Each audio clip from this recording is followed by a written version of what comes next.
truyền thống cũng như rất lâu đời của các dân tộc Việt Nam, và chúng ta sinh ra để có cái sinh nhai thì các chàng trai cô gái đều biết tới chắc không được mà ta cá nó quá miếng ăn. Và hôm nay đây sẽ tiếp tục tổ chức con nào đâu lễ hội sen hồng, và trò chơi này có được tham gia có 16 đội, và con cá hôm nay đã chạy rất nhanh rồi phía trên của anh em. Và các đội chúng tôi trước khi vào đánh cá chúng tôi được phổ biến với các đồng chí ở các đội chúng ta không được sờ đến đội khác nha quý vị nhé.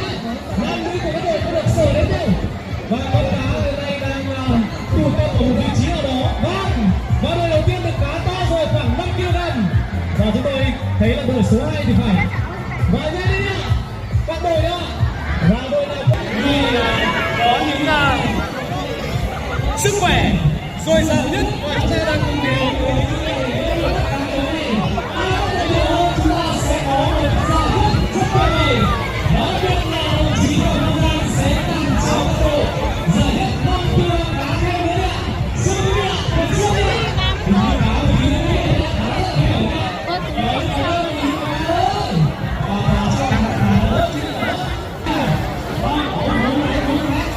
bằng mí bả con á đi ba tầm mà má tên đi khám cái này nữa nè.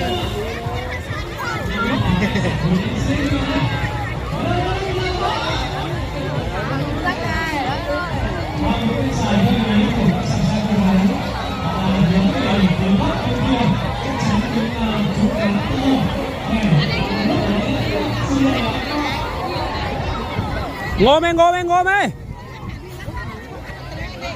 ngômอะไรกินđấy cuộn luồng đấy ngô mới lên cuộn luồng cái đấy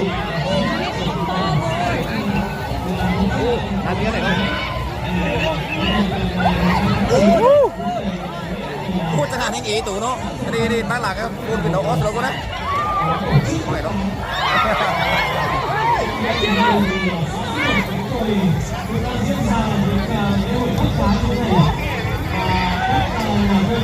à đi ở đây nó phải nhớ đó nó đi bạn trôi bà mẹ ở đây bà hề á bà cười nó